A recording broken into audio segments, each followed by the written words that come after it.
عرض سلام، درود دانش آموزان عزیزم. معادله خط رو استارت بزنم.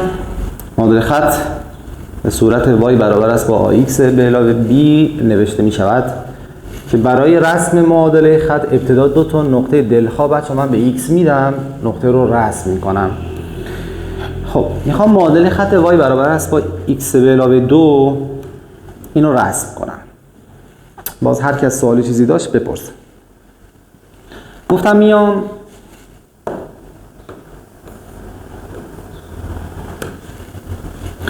دو تا نقطه دلخواه میدم بچه به x y یه جدول رسم میکنم. نقطه 0 و 1 بهش میدم. یه بار 0 میدم به x y میشه بچه چند؟ 2. یه بار 1 بدم y میشه چند؟ 1 به علاوه 2 میشه 3. آقا پس من دو تا نقطه دلخواه بیشتر 0 و 1 میدن، اگر نشد 0 و منفی 1 اینا رو بهش میدم، به x میدم، بعد y به دست میارم. پس یکی 0 و 2 و 1 و 3. بچه این دو تا نقطه میام روی مختصات، جدول مختصات نشون میدم x y. اینم مبدا مختصات. 0 و 2 0 و 2 یعنی دو تا بار بالا دیگه. این یه نقطهش این قاطی نکنید. پس 0 و 2 یعنی دو تا بار بالا. 1 و 3 یه دونه سمت راست، 3 تا بالا. 1 طول 3 هم که بالا، یه دونه راست 3 تا بالا. این دو تا نقطه رو بچه‌ها دیگه به هم وصل کنید و امتداد بدید. ببینید من اینو به این وصل میکنم، امتداد میدم، امتداد میدم. هیچ چیزی نداشت همین. پس من دو تا نقطه به x دادم، y رو به دست بردم و این دو تا نقطه رو بچه‌ها چیکار کردم؟ به هم وصلش کردم و امتداد دادم. امتداد دادن هم از بالا هم از پایین. یکی دیگه انجام بدم. بیام y برابر است با 2x به علاوه 4 رو اینو رسم کنم.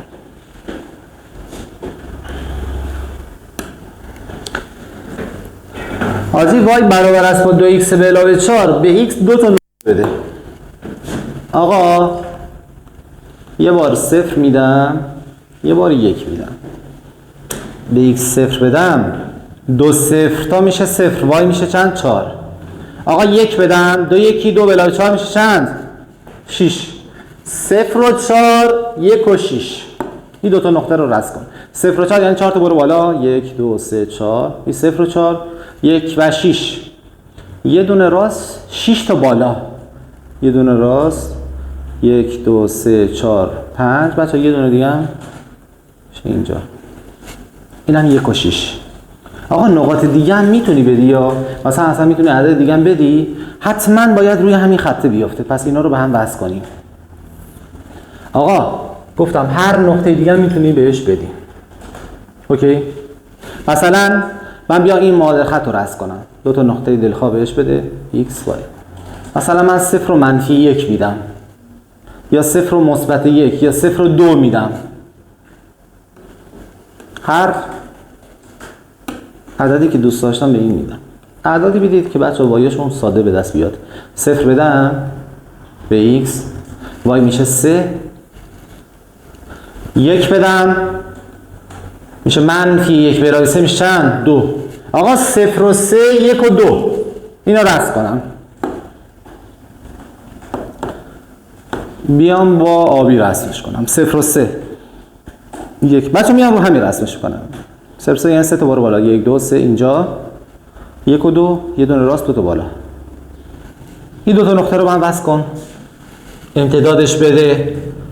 این به این امتداد میدم، از این طرف هم امتداد میدم. اوکیه؟ پاکش کنم.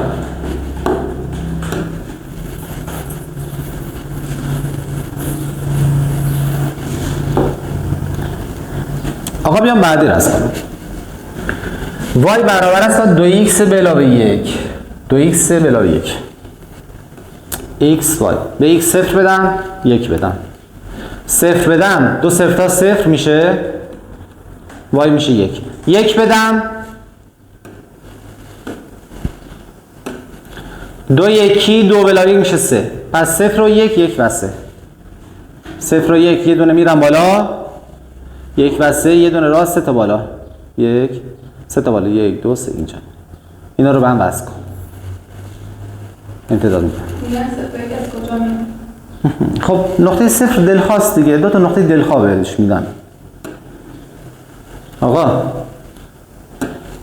اینا نقاط دلخواهه، هر نقطه دوست داشتی بده. ببین من میگم چیکار میکنم؟ اصلا نقطه 2 و 3 میدم. 2 و 3 حالا عددم بزرگ میشه، من میام یه عددی میدم بچه کوچیک‌تر بشه، مثلا -1 بده با 0. فرقی نمیکنه بچه ها، هر عددی که دوست داشتی گفتم بده. عدد 0 و 1 چون کوچیک‌تر میشه نشون میدم. من -1 و 0 میدم. آقا 2 در -1 میشه -2 به علاوه 1 میشه چی؟ -1. دوباره 0 2 0 تا 0 علاوه 1 میشه 1. -1 و -1 0 و 1. حاجی باید این دقیقا رو همین خطه بیفته. الان میبینید -1 و -1 میشه همینجا 0 و 1. دقیقا رو همین خطه افتاد. پس هر نقطه‌ای بهش بدی باید رو همین خطه بیفته. افتاد؟ اینم هست. آقا وقتی ضریب کسری بود، ضریب کسری بیا مخرج رو بهش بده. امیر میبینم داری نگاه من میکنی، چیکار میکنی؟ به x یکیش مخرج رو بده. x y یعنی که تصویر رفته نمیدونم مسیح از 0 یعنی کجاش؟ حاجی از کجاش؟ از اینجا ادامه میدم. مسیح جان نگاه کن، مسیح کجا هستی مگه؟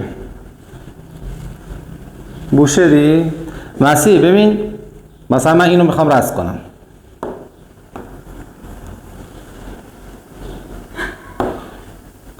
حاجی میخوام اینو 1/2 x رو رسم کنم. خب یکیش 0 بده. آقا 0 رو همیشه بهش بده، این 0 رو بده.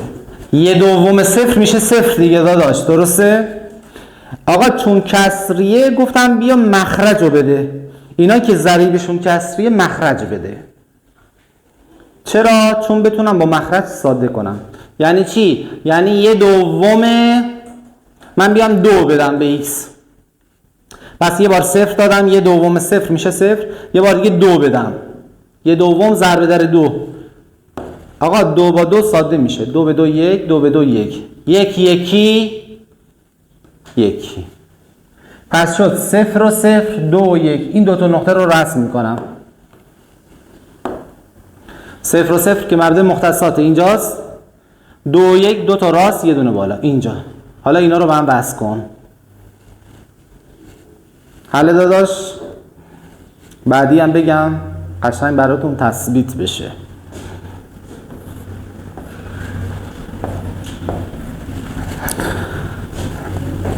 اینجا 1/2 x به علاوه 2 یکیش 0 بده. 1/2 0 که میشه 0 به علاوه 2 میشه خود 2. آره 1/2 0 میشه 0، پس وای میشه 2. این یه نقطه. یه نقطه دیگه چه میدی؟ آقا کسریه، کسری گفتم ضریب کسری بیا مخرج رو بده، 2 بده. 1/2 آقا 2 با 2 ساده میشه دیگه، 2 به 2 1، 2 به 2 1، یکی 1 به علاوه 2 میشه چند؟ 3. پس من 2 دادم شد چند؟ شد 3. 1/2 2 به علاوه 2، 2 با 2 ساده شد 1، 1 به علاوه 2 شد 3. 0 و 2 و 2 و 3 نشون بده. من چطور بستم که حواسشون به کلاس باشه. 0 و 2 بچه ها حواستون باشه دیگه، نگاه کنید درگیر نشید. 0 و 2 یعنی 2 تا رفت بالا، 2 و 3 2 تا راست 3 تا بالا اینجا شد. اینا رو به هم بس کردم.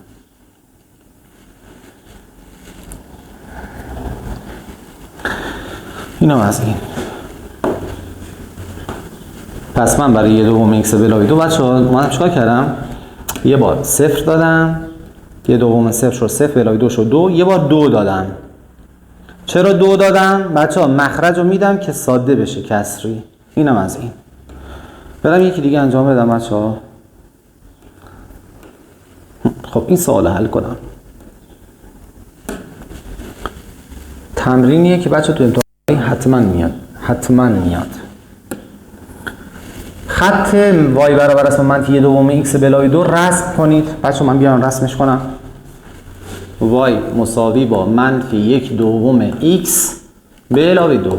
اینو میخوام رسم کنم. دو تا نقطه دلخواه میدم بهش. آجی دو تا نقطه دلخواه میخوام بدم به این. یکی گفتم 0 بده. آقا 1 دوم 0 میشه 0 دیگه، میشه به علاوه 2 میشه 2.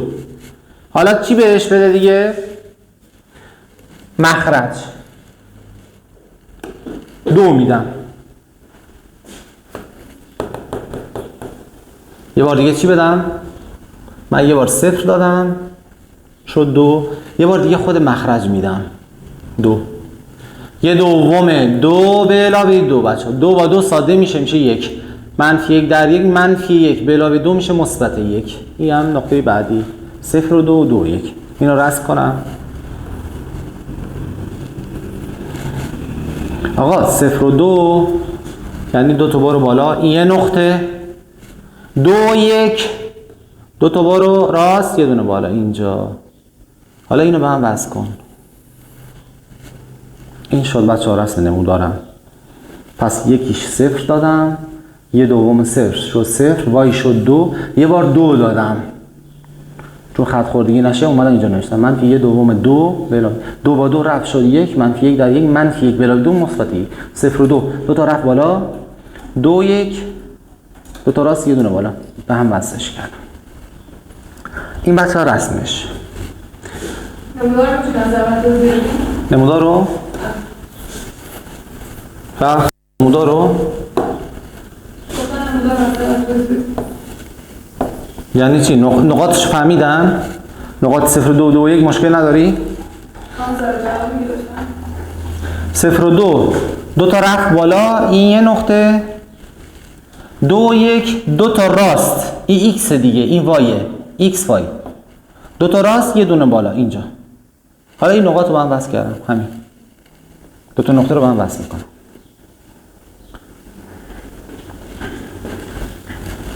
حالا یه بار دیگه توضیح میدم اگر سوال داشت. آیا نقطه 2 منطق روی خط قرار دارد؟ آها بچه‌ها نگاه کنید. اگر گفت نقطه روی خط قرار دارد باید بیای x رو جایگذاری کنی. خب x رو جایگذاری کنی. اگه وایت منفی 1 شد یعنی رو خط قرار داره. دوباره بگم x رو جایگذاری میکنم. اگر وایم منفی 1 شد یعنی حاصل این منفی 1 شد. حاصل این منفی 1 شد یعنی رو خط قرار داره. آقا من 2 رو بیام جایگذاری کنم. همینجا جایگذاری میکنم. پس میام جای این 2 میذارم. بچه‌ها ببینید 2 با 2 ساده میشه منفی 1 منفی 1 به علاوه 2 میشه مثبت 1. حاجی مثبت 1 شد.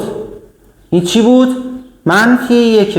من گفتم اگر وایت منفی 1 شد رو خط قرار داره. پس الان رو خط قرار ندارد. پس می نویسم چی؟ خیر روی خط قرار ندارد.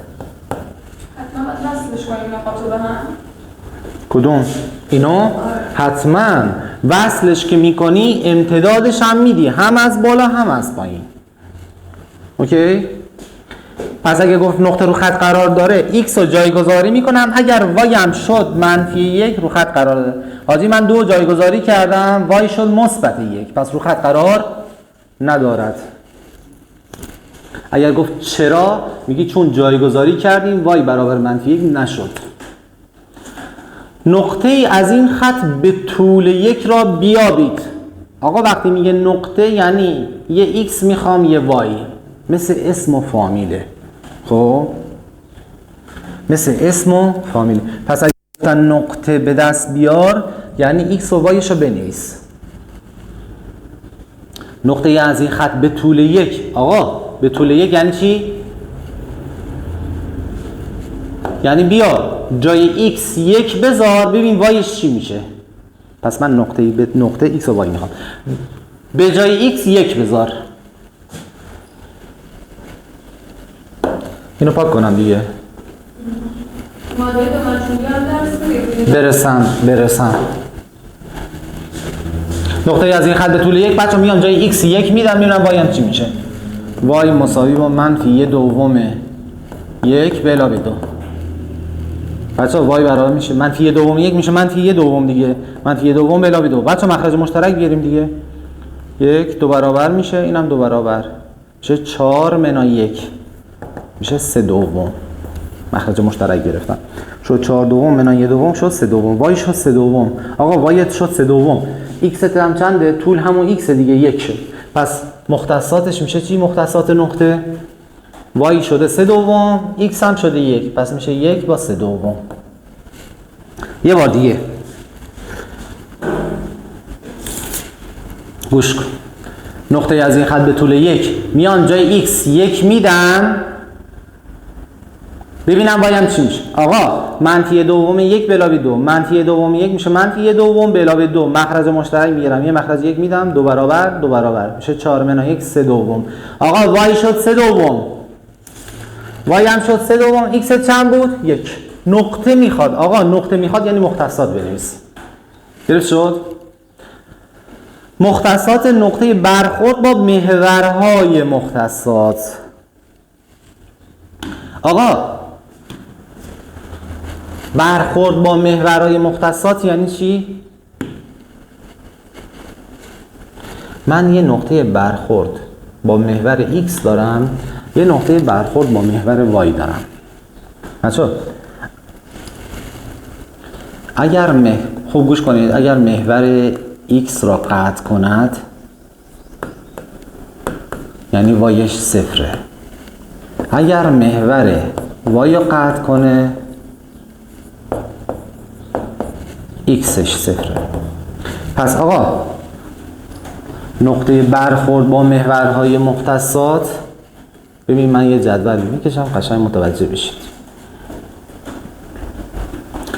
اگر محور y رو قطع کنه x صفر میکنم ببینم y هم چی میشه. چرا؟ چون گفته مختصات نقطه به دست بیارم. پس نقطه برخورد با محور y x صفره، این نقطه رو به دست میاریم.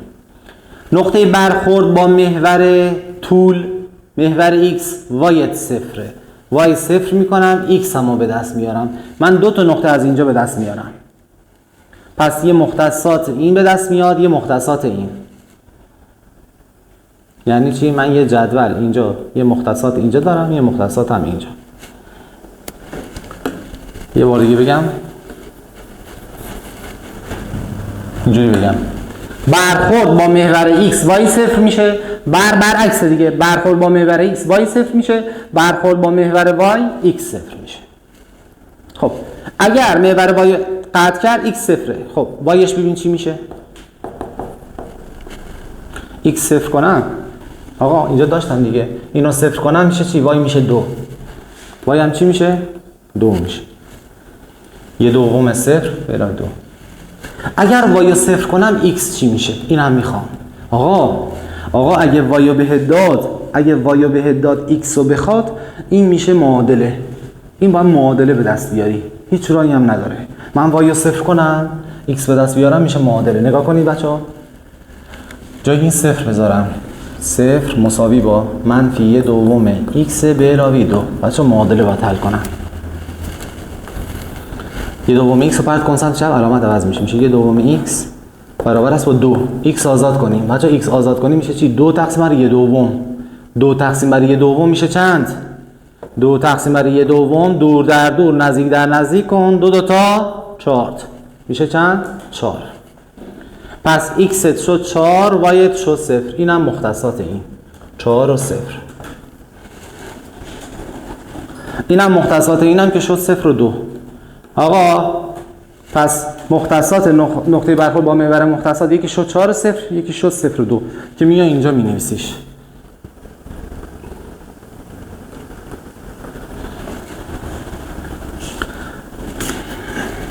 یه بار دیگه هم توضیح بدم، یه بار دیگه هم با یه نحوه دیگه توضیح بدم. دقت کنید، اینجوری بنویسم، میام اینجا مینویسم.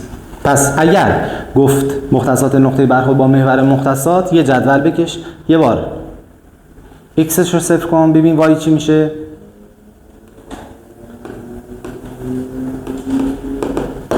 حاجی هنگ کن گلاسه.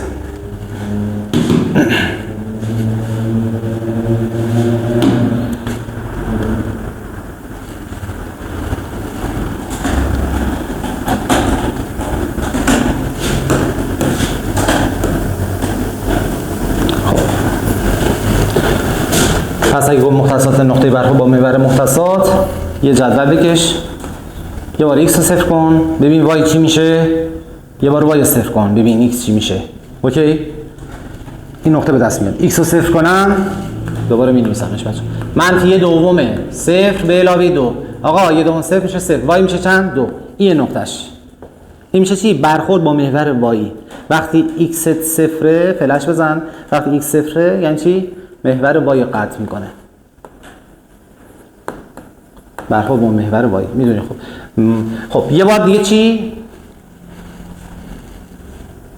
این صفر ها بچه. یه بار دیگه y صفر میکنم، x به دست میاد. این میشه برخورد با محور x ها. وقتی y صفره، برخورد با محور x ها. آقا y صفر کنم معادله میشه. ببینید صفر مساوی با منفی یه دوم x به علاوه دو. منفی یه دوم x پد کن سمت چپ میشه یه دوم x برابر با دو. آقا معادله این چی میشه؟ x برابر است با عدد به روی ضریب دو تقسیم بر یه دوم. دو تقسیم بر یه دوم یه مخرج یک، دور در دور، نزدیک در نزدیک. دو تا 4 یکم میشه چند؟ 4. x هم شد 4. آقا جان شد 0 و 2، 4 و 0. خب این دیگه خیلی روش وایسادم، برم سوال بعدی. این شد برخورد با محورهای مختصات. پس بدون برخورد با محورهای مختصات اگر y رو قطع کنه x صفره، اگر x رو قطع کنه y صفره. این دو تا مختصات بچه‌ها، این دو تا مختصات یعنی این دو تا نقطه به دست اومد. بدون قسمت ت، نقطه از این خط به عرض 4. بچه‌ها نقطه از این خط به عرض 4 یعنی جای y 4 بذار، x به دست بیار. مثل این سوال بود، نقطه از این خط به طول 1 به طول 1 یعنی x رو 1 میکردی، y ببینید چی میشه. نقطه از این خط به عرض 4، عرض 4 یعنی y 4 کن ببین x چیه. اوکی؟ عرض 4 یعنی y برابر 4، طول یعنی x. آقا y 4 کنی، آقا گفتم وقتی y رو بهت داد x رو خواست یعنی معادله. اینو همیشه بدون دیگه. y به ما بده، y به ما بدهد نکته، x را بخواهد. حتما معادله. چی؟ معادله حل میکنن. سوال مهمی ها. آقا روی y 4 بده، x بکشیم بیرون. 4 مساوی با منفی یه دومه x به علاوه 2. اوکی؟ بچه‌ها مجهول یه طرف، عدد یه طرف. این منفی یه دوم x چون منفی هم هست پرتش کنیم سمت چپ بهتره. یه دوم x برابر است با 4 بر اونور. 4 بر اونور علامت عوض میشه. 2 منهای 4 میشه چی؟ منفی 2. x میشه چی؟ عدد به روی ضریب. منفی 2 به روی دوم. آقا منفی 2 به روی دوم یه مخرج یک، دور در دور، نزدیک نزدیک. منفی 2 در 2 میشه منفی 4. بچه‌ها x هم شد منفی 4. تا اینجا نوشتی نمره بهت نمیده کامل. آقا جان گفتن نقطه میخواد. وقتی نقطه میخواد یعنی چی؟ وقتی نقطه میخواد یعنی x y مختصاتشو پس بنویسیم. چی و چی بود؟ x شد منفی 4، جا به جا نذاری یا y هم که داده بود 4. گرفت شد. سوال مشکل بود.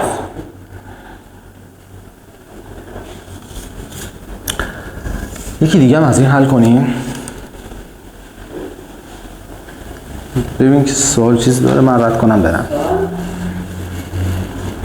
میگم یه بار دیگه همین توضیح بدیم. بعد اینایی که پاک نکنیم تا یادداشت. آها بعد دیگه خب پاک نکنیم. از بچه از اول اگه بخوایم بگیم توضیح بدیم خیلی زمان برمیشه. بعدا خیلی کلاس رو میذارم برای استفاده کنیم. یه لحظه من حالا این نوشتید؟ میخوای چیز کنم ببینم سوال بعدی هم همینه، یه روی سوال دیگه هم توضیح میدم.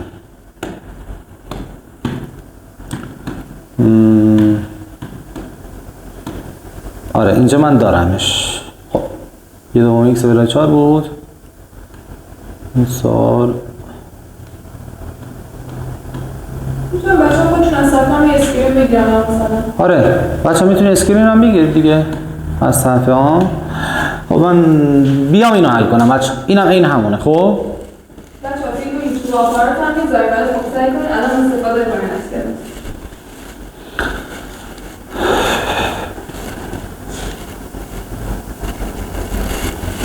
بیام بچه ها اینو حل کنم.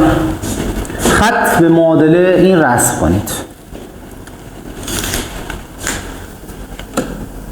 خوب دقت کن دارم چی میگم. وقتی میگه رسم کن یعنی دو تا نقطه دلخواه.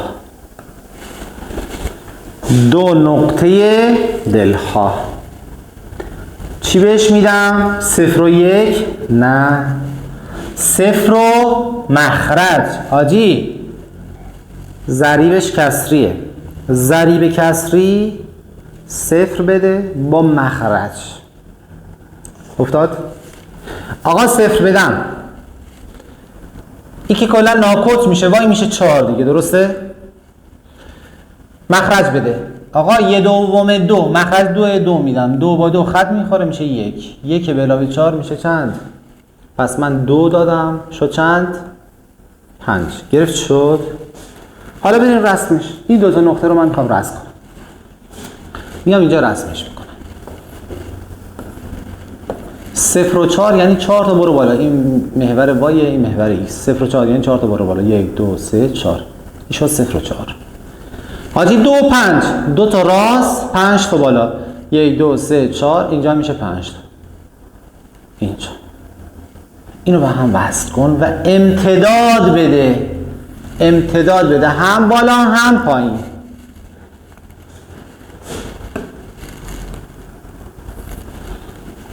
تا کنه من اندازه چیزه. خب گرفت شد؟ این از این. پس چی میدی بهش اگر ضریب دار بود، ضریب کسری داشت؟ 0 و مخرج. 0 و مخرج. بریم بعدی. آیا نقطه 2 و -1 رو خط قرار داره؟ 2 و -1. گفتم چی؟ وقتی نقطه رو خط قرار داره گفتم x رو جاش چی بذار؟ جای x 2 بذار. وایت باید چند بشه؟ -1. جای x 2 میذاره. اگر وایت -1 شد یعنی رو خط قرار داره. میام جای x 2 میذارم. آقا 2 با 2 ساده بشه میشه 1. 1 و 4 میشه 5. اینجا چنده؟ -1. پس خیر روی خط قرار ندارد. پس اگر من این عدد رو بذارم جاش حاصلش بشه منفی یعنی رو خط قرار داره نداشتیم. آقا مختصات نقطه برخورد با محورهای مختصات یعنی یه بار x رو صفر کن y به دست بیار، یه بار y رو صفر کن x به دست بیار. حله؟ منظورتون چیه؟ میشه توضیح بدید؟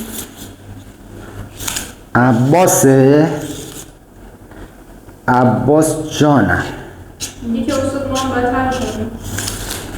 عباس الان تایمی نداریم. خب شما که بچه زبده ای هستی نیازی نداره عباس.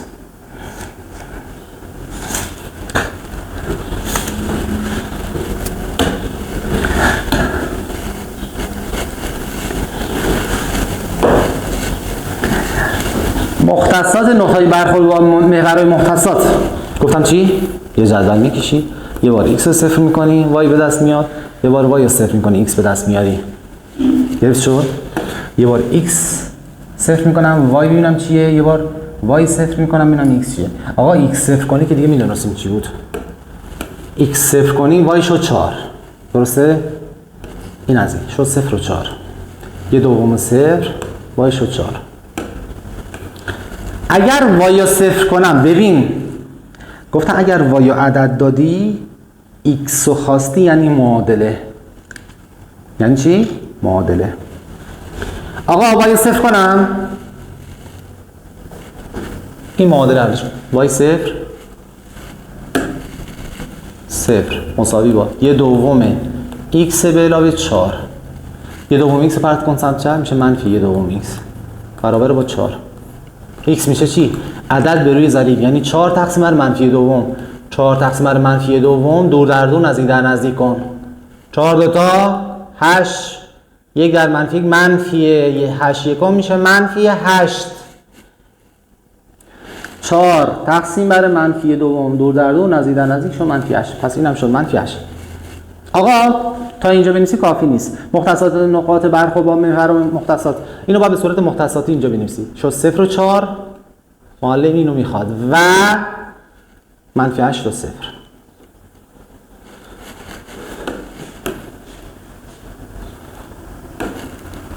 منفی 8 و 0.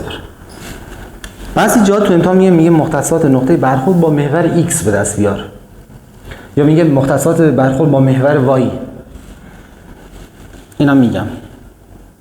خب حاجی اگر گفت برخورد با محور x، اگر گفت مختصات نقطه برخورد با محور x یعنی y صفره که این میشه.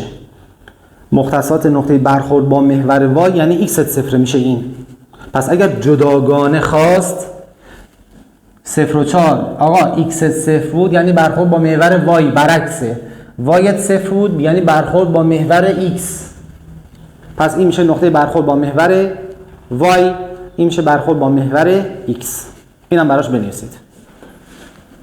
این میشه برخورد با محور y، این میشه برخورد با محور x. حل داداش. آیه امیر مقدم میتونم متوجه حرفاتون نشد. کدوم قسمت شو امیر جان؟ دیگه از اولش. یعنی چی؟ از الف؟ یعنی از رسم نمودار امیر؟ از اول کلاس. من نمیدونم مشکل چیه. خب بذار من ادامه بدم این قسمت رو.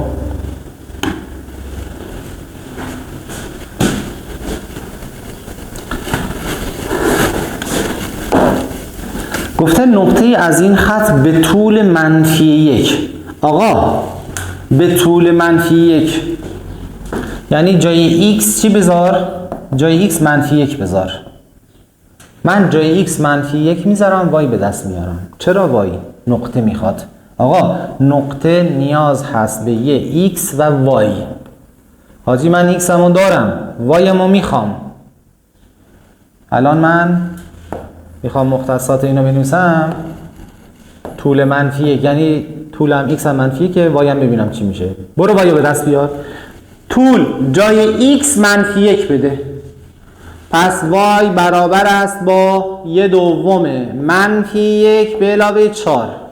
y مساوی با 1/2 منفی میشه منفی 1/2 به علاوه 4. بچه مخرج مشترک 1 بده، 2 برابر میشه، اینم 2 برابر. آقا 8 منو 1 7/2. y شد چند؟ 7/2. پس این شد 7/2. نقطم شد چی؟ منفی 1 و 7/2. اینم هست. ت نقطه ای از این خط به عرض 2. عرض یعنی چی؟ یعنی y. یعنی چی آقا؟ یعنی جای y 2 بده. ببین x چیه؟ مختصاتش یعنی چی؟ بچه جای y 2 بده. ببین x چیه؟ چرا؟ چون نقطه خواسته. خب آقا گفتم وقتی y بهمون داد x رو بخواد یعنی معادله. y شده 2x میخواییم معادله حل کنیم. بالا پاک کنم بچه ها. آقا جان همینجا هم جا داره. جای y 2 بدم ببینن x هم چی میشه. جای y 2 معادله 2 برابر است با 1/2 x به علاوه 4. متغیر رو پرت کن سمت چپ، عدد سمت راست. 2 به اول میشه منفی 2 به علاوه 4 بچه میشه 2. x برابر است با عدد به روی ضریب 2 به روی منفی 2. یه دور در دور نزدیک در نزدیک بزن. 2 در 2 میشه چی؟ 4. بچه منفی هم در مثبت منفی 4. x هم شد منفی 4. حاجی اینجا شد منفی 4. اینم شد نقطه از این خط به عرض 2.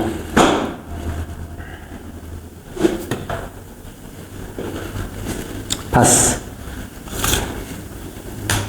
اوکیه. من یه دونه دیگه هم از این سوال حل کنم ببینم دارم یا نه.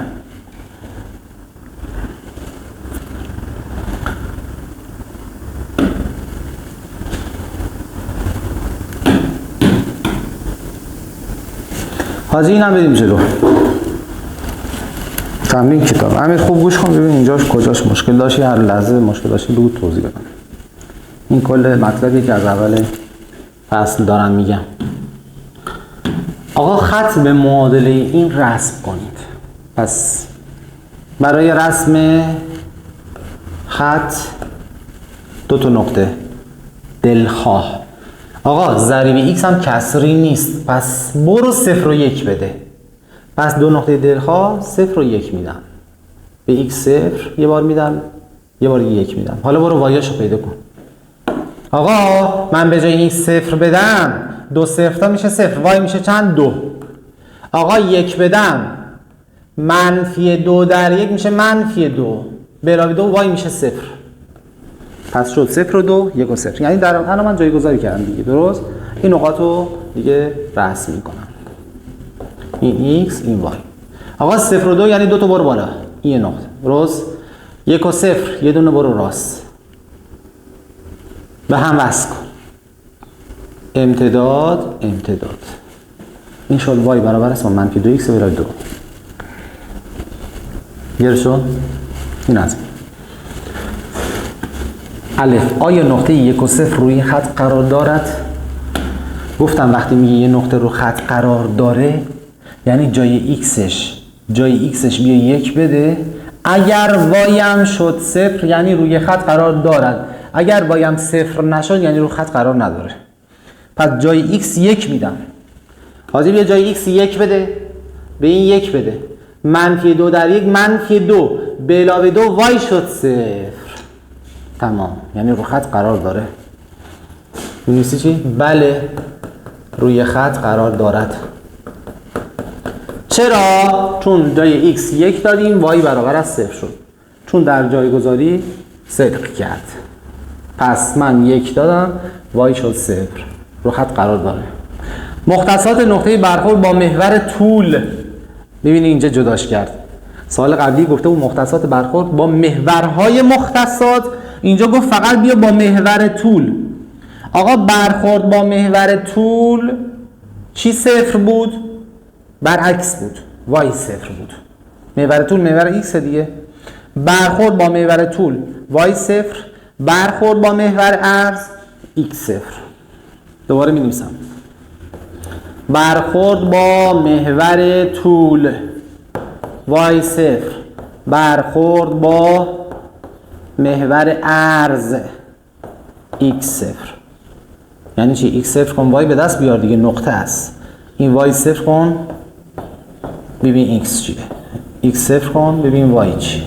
گفتم نقطه یعنی اسم فامیل x y. حاجی برخورد نقطه مختصات نقطه برخورد با محور طول یعنی چی؟ یعنی y 0 کن ببین x چنده. حاجی y 0 کنم x بخوام گفتم معادله. اینجا می‌نویسم y برابر است با منفی 2x به علاوه 2. y 0 میکنم 0 برابر است با منفی 2x به علاوه 2. این پرتش کن این بر 2x برابر با 2. x میشه چی؟ 2 دوم. x شد 1. معادله بود 1. پس مختصات نقطه برخورد با محور طول شد 1 و 0.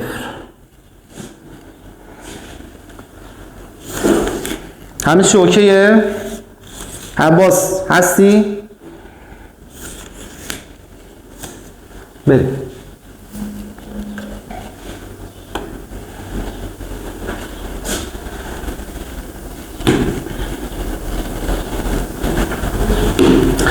نقطه از این خط به طول 1/2. آقا جان طول 1/2 یعنی جای x 1/2 بده y به دست بیاد. همین. پس وقتی میگه مختصات نقطه یعنی مختصات از این خط به طول x 1/2 آقا یعنی جای x 1/2 بده. ببین y چیه؟ جای x 1/2 بده. پس بیا اینجا y مساوی با -2 تا 1/2 به علاوه 2. ساده کنیم. 2 با 2 ساده میکنیم میشه -1 در 1 -1. -1 به علاوه 2 میشه -1. y شد 1. پس مختصاتشو بنویس. بچه‌ها بنویس که نمره کامل بده. پس این سوال x شد 1/2 y شد چند؟ 1. حله؟ امیر مشکلت حل شد امیر جان؟ اینم از این.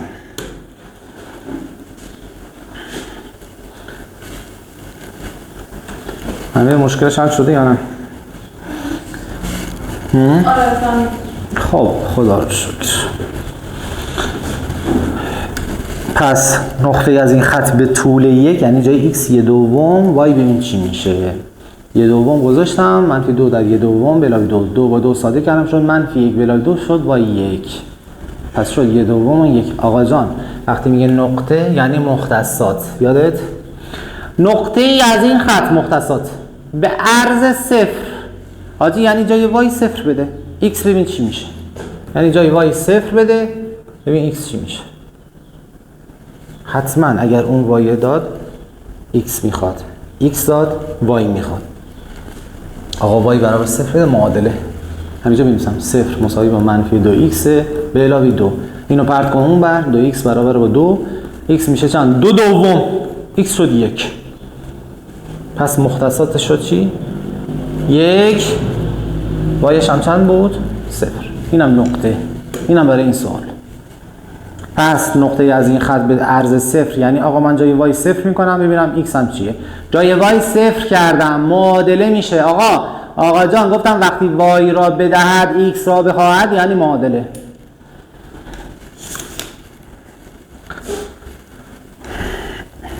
اوکیه؟ بریم سوال امتحان.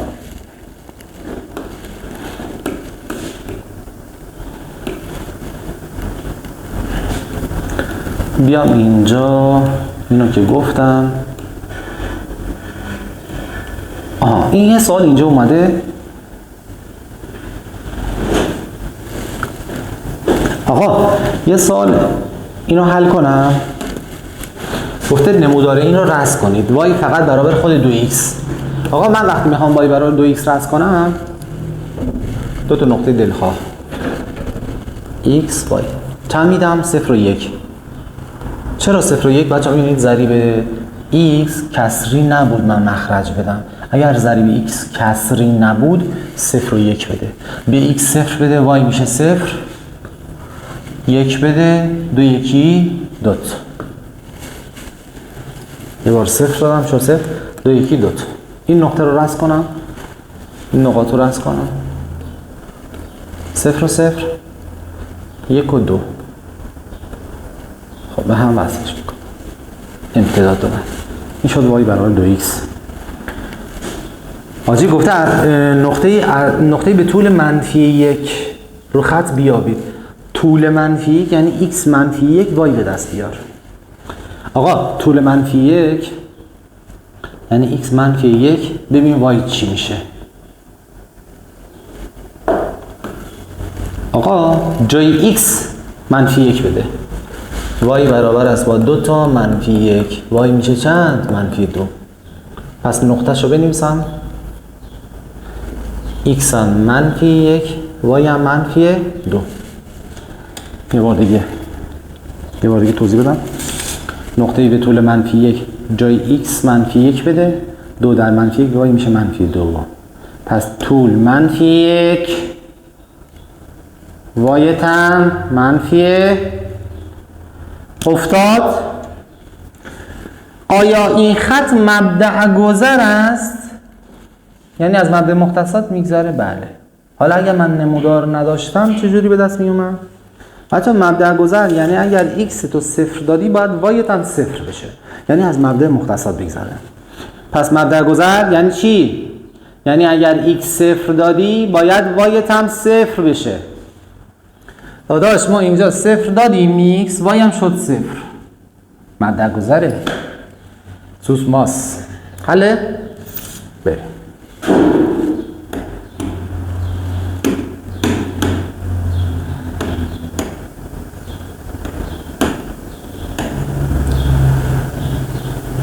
خب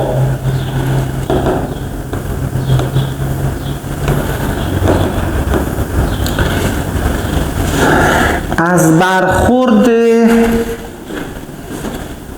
دو خط، از برخورد دو خط x و y نقطه به دست میاد. نکته بچه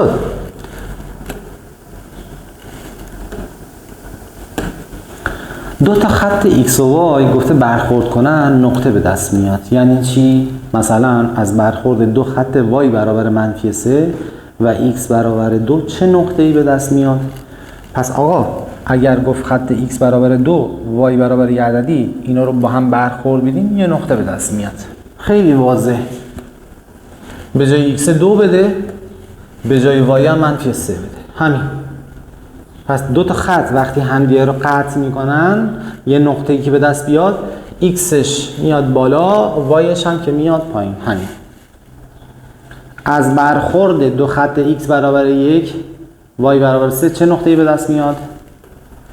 x1 y3. همین.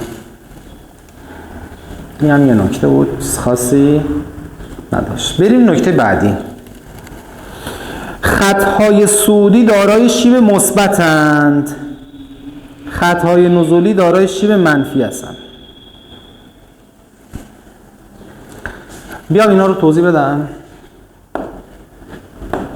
بچه‌ها ببینید من بیام روی این توضیح بدم.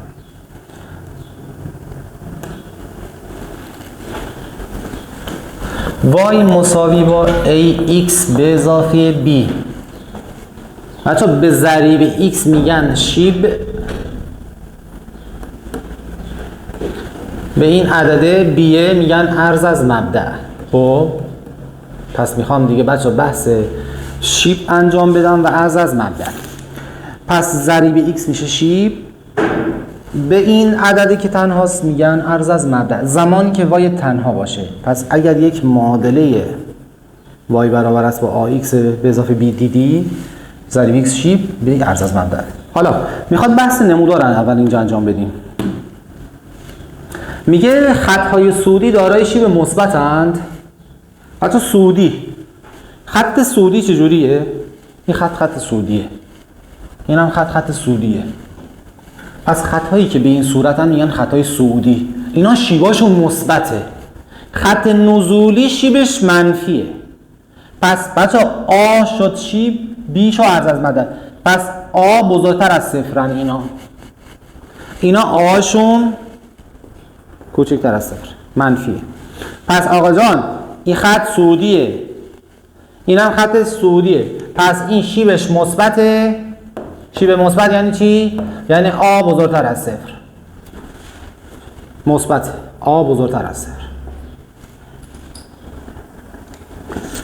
خط صعودی داره شیب مثبت آ بزرگتر از صفر، خط نزولی داره شیب منفی آ کوچکتر از صفر. بزرگتر از صفر منفی، کوچکتر از این چیز، بزرگتر از صفر یعنی مثبت، کوچکتر از صفر یعنی منفی. حالا بریم سراغ عرض از مبدأ. پاک کنم اینو. خب نوشتی دیگه فکر کنم. بچه بیا عرض از مبدأ بگم چیه. خب بیام روی این توضیح بدم همینجا، خیلی مهمه. پس من تکلیف علامت آ رو مشخص کردم. صعودی شیب مثبت، صعودی شیب مثبت، نزولی شیب منفی، نزولی شیب منفی. آ کوچیک‌تر از صفر. آقا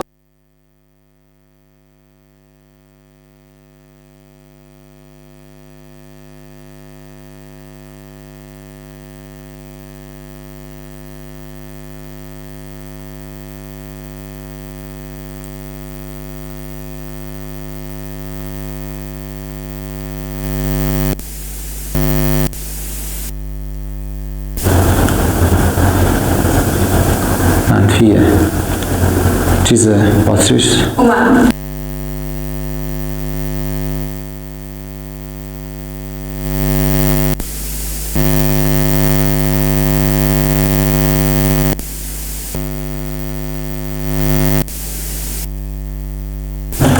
بچه ها یه رو در حد یه دقیقه یه رو استراحت کنید تا من یه